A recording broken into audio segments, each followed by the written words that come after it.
இன்றைய வசனம் அப்போஸ்தலர் 10ஆம் அதிகாரம் 4வது வசனம். உன் ஜெபங்களும் உன் தர்மங்களும் தேவனுக்கு நினைப்பூட்டுதலாக அவர் சந்நிதியில் வந்து எட்டியிருக்கிறது என்று சொல்லி நாம் வாசிக்கின்றோம். கொர்நேலியு என்னும் பெயர் கொண்ட இவர் ரோம அரசின் இராணுவ தளபதியாக இருக்கின்றார். இந்த கொர்நேலியு என்பவர் தேவ பக்தியுள்ளவர். வீட்டார் அனைவரோடும் தேவனுக்கு பயந்தவனுமாய் இருந்து ஜனங்களுக்கு மிகுந்த தர்மங்களை செய்து எப்போதும் தேவனை நோக்கி ஜெபம் பண்ணி கொண்டிருந்தார் என்று சொல்லி நாம் 10 நாளிலே நாம் வாசிக்கின்றோம். பிரியமானவர்களே, ஒன்று தேவ பக்தி உள்ளவராக இருக்கின்றார். தேவனுக்கு பயந்து அவர் பக்தி உள்ளவராக பயபக்தியோடு கர்த்தருக்கு பயந்து பக்தியோடு வாழ்ந்தவராக இவர் இருக்கின்றார். அப்படியானால் அவர் தேவனுக்கு பிரியமான ஒரு வாழ்க்கை, கர்த்தர் என்ன விரும்புகின்றாரோ அதன்படியாக வாழ வேண்டும். கர்த்தருக்கு பிரியமில்லாத காரியங்களை செய்யக்கூடாது என்பதற்காக அவைகளையெல்லாம் விட்டு கர்த்தர் விரும்புகிற காரியங்களை மாத்திரம் பக்தியோடு பயபக்தியோடு அவர் நடந்து கொண்டு தேவனை பிரியப்படுத்துகிறவராக அவர் வாழ்ந்து கொண்டிருக்கின்றார். ஏழைகளை ஒடுக்காமல் தம்மால் இயன்ற உதவிகளை தேவையில் உள்ளவர்களுக்கு கொடுத்து அவர் உதவி செய்கின்றவராக இருக்கின்றார். பிரியமானவர்களே, அப்படியானால் எப்பொழுதும் அவர் மற்றவருடைய காரியங்களிலே அவர் அக்கறை உள்ளவராக, ஏழை எளிய மக்களை நேசிக்கின்றவராக அவர் இருக்கின்றார். மிகுந்த தான தர்மங்களை எல்லாம் அவர் செய்கின்றார். பிரியமானவர்களே, இன்றைக்கு நாமும் கூட நம்ம யோசித்து பார்ப்போம். நாம் ஏழை எளிய மக்களை நாம் நேசிக்கின்றோமா? நாம் சற்று யோசித்து பார்க்க வேண்டும். ஏழை மக்களை நாம் பார்க்கும் பொழுது அவர்களை ஒடுக்காமல் அவர்களுக்கு நாம் நம்முடைய தகுதியினால எதை செய்ய முடியுமோ அதை செய்வதற்கு நம்முடைய இருதயம் வருகின்றதா? நாம் யோசித்து பார்ப்போம். இவர் 100க்கு அதிபதியாக இருக்கின்றார். நல்ல ஒரு உயர்ந்ததான ஒரு பொறுப்பில் ஒரு இராணுவ தளபதியாக இருக்கின்றார். ஆனாலும் பாருங்க, அவர் தேவ பக்தி உள்ளவராக இருக்கின்றார். பயந்து பக்தியோடு கர்த்தருக்கு தேவனுக்கு பயந்து வாழ்கின்ற ஒரு மனிதனாக இருக்கிறார் என்று சொல்லி நாம் வேதத்திலே வாசிக்கின்றோமே.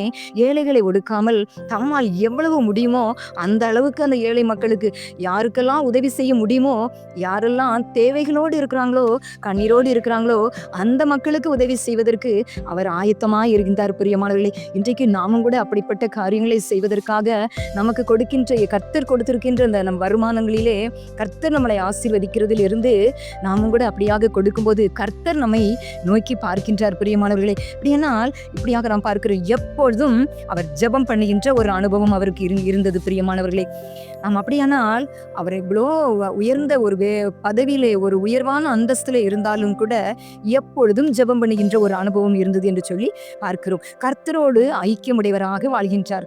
எப்படி நாம் நினைக்கிறோம் ஒவ்வொரு நாளும், ஐயா எனக்கு எவ்வளோ வேலைகள் இருக்கிறது, இந்த வேலைகளெல்லாம் நான் எப்படி செய்து முடிப்பேன்? நாம் ஜெபம் செய்வதற்கு போவோமானால் அதிலே நேரமெல்லாம் கடந்து போய்விடுமே. நாம் எப்பொழுது ஜெபிப்பது? எப்போதும் நமக்கு வேலை இருந்து கொண்டே இருக்கிறதே, நமக்கு எப்போதும் நம்ம ரொம்ப பிஸியாக இருக்கிறோமே அப்படின்னு சொல்லி தான் நம்ம நினைக்கிறோம். பிரியமானவர்களே, கர்த்தரை தேடுவதற்கு நாம் மனமற்றவர்களாய் போய்விடுகிறோம். கர்த்தருக்கு முதலிடம் கொடுப்பதற்கு நாம் மனது இடம் கொடுப்பதில்லை. பிரியமானவர்களே, கர்த்தரை தேடுவதற்கு இடம் கொடுப்பதில்லை. ஆனால் இவரை பார்ப்போம். இந்த கொர்நேலியு எவ்வளவு வேலைப்பளுக்கள் இருந்தாலும் அவர் ஜெபம் பண்ணுவதிலே அவர் உறுதியாக இருந்தார். பிரியமானவர்களே, அவைகளையெல்லாம் கர்த்தர் பார்க்கின்றார். கர்த்தருடைய கண்கள் அவர் ஜெபம் பண்ணும்போதெல்லாம் கர்த்தர் பார்க்கின்றார். அவருக்கு எவ்வளோ பொறுப்புகள் இருந்தாலும் கூட பாருங்க, அவர் கர்த்தருடைய அன்பை ருசித்தபடினால இயேசுவோடு கூட பேசுவதற்கு அவரால் பேச வேண்டும், கர்த்தரோடு கூட ஜெபிக்க வேண்டும் என்கிற ஒரு தாகம், அவரோடு கூட இயேசப்பாவோடு கூட நான் பேசணும், ஜெபிக்கணும் அப்படின்னு சொல்லி அவருக்கு அப்படிப்பட்ட ஒரு தாகத்தோடு கூட தான் அவர் ஜெபித்து கொண்டே இருந்தார் என்று சொல்லி பார்க்கின்றோம். அப்படியானால் அவருக்கு எவ்வளோ வேலைகள் இருந்தது உண்மைதான், பொறுப்புகள் மத்தியில் அவர் இருப்பது உண்மைதான். ஆனால் எப்போதும் எப்படி ஜெபிக்க முடியும் என்று சொல்லிவிட நாம் சிந்திக்கக்கூடும். அப்படியானால் எப்பொழுதும் அவர் ஜெபிப்பது என்றால், ஒருவேளை அவர் எத்தனை பொறுப்புகளுக்கு மத்தியிலும் அவர் இருந்தாலும் கூட அவருடைய இருதயமும் அவருடைய சிந்தனையும் கர்த்தரை பற்றியதாகவே இருந்திருக்கும். அவருடைய உள்ளத்தின் ஆழத்திலே கர்த்தரை சந்தோஷப்படுத்தி கர்த்தரோடு கூட அவருடைய இருதயம் பேசிக்கொண்டே இருந்திருக்க கூடும். பிரியமானவர்களே, அதனாலதான் அதற்கு அவருடைய இருதயம் அவருடைய சிந்தையும் தேவனோடு கூட இருந்ததுனாலதான் அவர் எப்போதும் அவர் ஜெபம் பண்ணி கொண்டு இருந்தார் என்று சொல்லி நாம் வாசிக்கின்றோம். அதனாலதான் தேவதூதன் தேவதூதன் தன்னிடத்தில் வருகிறதை அவர் அந்த வேளையில் அவர் ஜெபித்துக் கொண்டு இருக்கும்போதுதான் தேவனுடைய தூதன் தன்னிடத்தில் வரவும் கொர்நேலியுவே என்று அழைத்ததையும் தரிசனம் காண்கிறதை நாம் பார்க்கின்றோம், வேதத்திலே வாசிக்கின்றோம். உடனே அவர் கண்டு அவனை உற்று பார்த்து பயந்து, ஆண்டவரே என்ன என்றான். அப்பொழுதுதான் தூதன் சொல்லும்போது, உன் ஜெபங்களும் உன் தர்மங்களும் தேவனுக்கு நினைப்பூட்டுதலாக அவர் சந்நிதியில் வந்து எட்டியிருக்கிறது என்று சொல்வதை நாம் அப்போஸ்தலர் 10:4 கூட நாம் வாசிக்கலாம் பிரியமானவர்களே.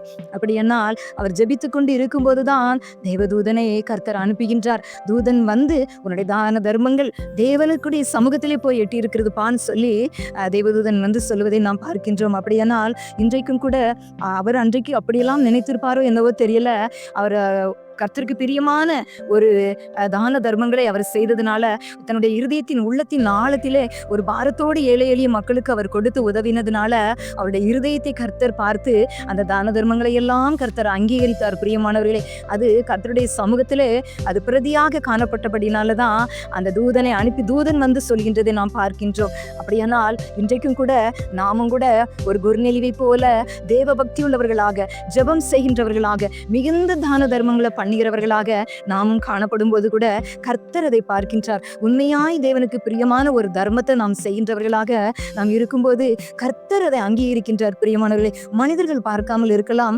மனிதர்கள் அதை அங்கீகரிக்காமல் இருக்கலாம். ஆனால் நாம் மனப்பூர்வமாக கர்த்தருக்கு உகந்த ஒரு பலியாக, கர்த்தருக்கு பிரியமான ஒரு தான தர்மங்களை நம்ம செய்யும் போது கர்த்தர் நமக்கு உண்மையாய் கொடுத்திருக்கிற ஆசீர்வாதத்தில் இருந்து, எங்கேயோ இருந்தது அல்ல, யாரிடத்திலோ இருந்து அபகரித்த பணம் அல்ல, இது எங்கேயோ இருந்து லஞ்சம் வாங்கின பணத்தினால் அல்ல. பிரியமானவர்களே, கர்த்தர் நீங்கள் செய்கின்ற வேலைகளிலே, நீங்கள் பிரயாசப்பட்டு கஷ்டப்பட்டு சம்பாதித்த வருமானத்திலே உத்தமத்தோடு நீங்கள் அந்த பணத்திலே எடுத்து கர்த்தருக்கென்று கொடுக்கும்போது, ஏழை எளிய மக்களுக்கு நீங்கள் உதவி செய்யும் போது கர்த்தர் அதை அங்கீகரிக்கின்றார்.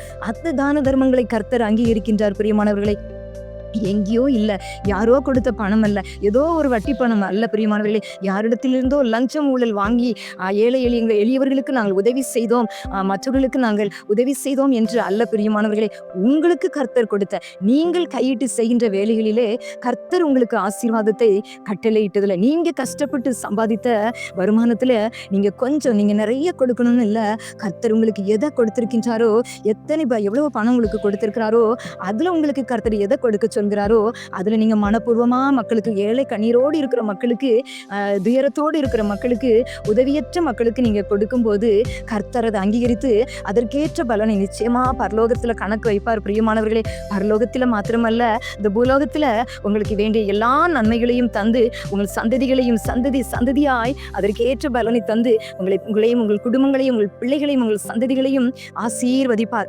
பரலோகத்திலும் அதற்குரிய பலனை கர்த்தர் வைப்பார். பிரியமானவர்களே, அப்படியாக நீங்களும் கூட ஒரு கொர்நேலியுவை போல ஜெபிக்கின்றவர்களாக, கர்த்தருக்கு கொடுக்கின்றவர்களாக, உண்மையாக உத்தமர்களாக, தேவ பக்தி உள்ளவர்களாக, கர்த்தருக்கு பயந்து கர்த்தர் எல்லாவற்றையும் பார்த்து கொண்டு இருக்கின்றார் என்ற பயபக்தியோடு நீங்களும் கூட அப்படியாக நீங்கள் வாழ்வீர்கள் என்றால், கர்த்தருக்கென்று கொடுப்பீர்கள் ஆனால் கர்த்தர் அப்படியே உங்களையும் ஆசீர்வதிப்பார். உங்கள் காணிக்கைகளையும் கர்த்தர் அங்கீகரித்து ஏற்றுக்கொள்வார், ஆசீர்வதிப்பார், பெரிய காரியங்களை காணும்படியாய் செய்வார். அப்படிப்பட்ட கிருபைகளை தேவன் உங்களுக்கு தந்தருள்வாராக. ஆமேன். அன்புள்ள இயேசப்பா, அந்த வேலைக்காக நன்றி இயேசப்பா. நன்றியோடு உம்மை துதிக்கிறோம், ஸ்தோத்தரிக்கிறோம். இந்த வேலையிலும் கூட அப்பா, கொர்நேலியுனுடைய தான தர்மங்கள் எல்லாவற்றையும் அப்பா உம்முடைய சமூகத்திலே வந்து எட்டினது ஆண்டவரே. அப்பா, அவைகளையெல்லாம் ஆண்டவரே நீங்க அப்பா நீங்க அங்கீகரித்தீங்க இயேசப்பா. அந்த தான தர்மங்களை எல்லாம் அப்படியாக நாங்கள் ஆண்டவரே அப்பா உமக்கு நன்றி ஆண்டவரே. இந்த வேதத்தில் நாங்கள் வாசிக்கின்றோம். அப்படியானால் ஆண்டவரே, இந்த நாளிலும் கூட எந்தெந்த பிள்ளைகளெல்லாம் ஆண்டவரே அப்பா உமக்காக உத்தமத்தோடு ஜெபிக்கின்றார்களோ ஆண்டவரே, உம்முடைய சமூகத்திலே ஜெபத்தோடு உண்மையோடு உத்தமத்தோடு தெய்வ பக்தியோடு வாழ்கின்றாங்களோ, தான தர்மங்களை ஏழை எளிய மக்களுக்கு செய்கின்றாங்களோ, கொடுக்கின்றாங்களோ, அவைகள் எல்லாம் என் தேவன் கண்ணோக்கி பாருங்கப்பா. உத்தமத்தோடு உண்மையோடு யாரெல்லாம் ஆண்டவரை கொடுக்கிறாங்களோ ஆண்டவரே, மற்றவர்களுடைய கண்ணீரை துடைக்கும்படியாய் தங்களை அர்ப்பணித்திருக்கிறாங்களோ அவர்களை நீங்க ஆசீர்வதிங்க. அவருடைய கையிட்டு செய்கின்ற வேலைகளை இன்னும் ஆசீர்வதிங்க. அதற்கேற்ற பலனை அவர்கள் இன்னும் அதிகமாய் பெற்றுக்கொள்வார்களாக ஆண்டவரே. ஏசப்பா உமக்கு நன்றி அப்பா. அந்த பிள்ளைகள் செய்கின்ற ஒவ்வொரு தான தர்மங்களும் அப்பா உம்முடைய கண்கள் அதை பார்க்கிறதற்காக நன்றி ஏசப்பா. எப்படி கொர்நேலியனுடைய தான தர்மங்களும் ஜெபங்களும் அப்பா உம்முடைய சமூகத்தில் நினைப்பூட்டுதலாக ஆண்டவரே உம்முடைய சந்ததியில் வந்து காணப்பட்டதோ, அதே போல ஆண்டவரே இந்த பிள்ளைகளுக்கும் அப்படிப்பட்ட கிருபைகளை தந்து இம்மையிலும் மறுமையிலும் ஆண்டவரே அதற்குரிய பலனை சந்ததிகளாக அவர்கள் பெற்றுக்கொள்வார்களாக. ஆண்டவரே பிள்ளைகளை ஆசீர்வதிங்க ஆண்டவரே. அப்பா நீங்க அப்படியே நீங்க பிள்ளைகளை ஆசீர்வதிக்கிறதற்காக நன்றி ஏசப்பா. நன்றி ஆண்டவரே. தேவ பக்தியோடு ஜெபத்தோடு உண்மை உறுதியாய் பற்றிக்கொண்டு உமக்கு பிரியமான ஒரு வாழ்க்கை வாழ கிருபை தாங்க ஏசப்பா. நீங்க அப்படி ஆசீர்வதிக்கிறதற்காக நன்றி. இயேசுவின் நாமத்தில் ஜெபிக்கிற நல்ல பிதாவே, ஆமென்.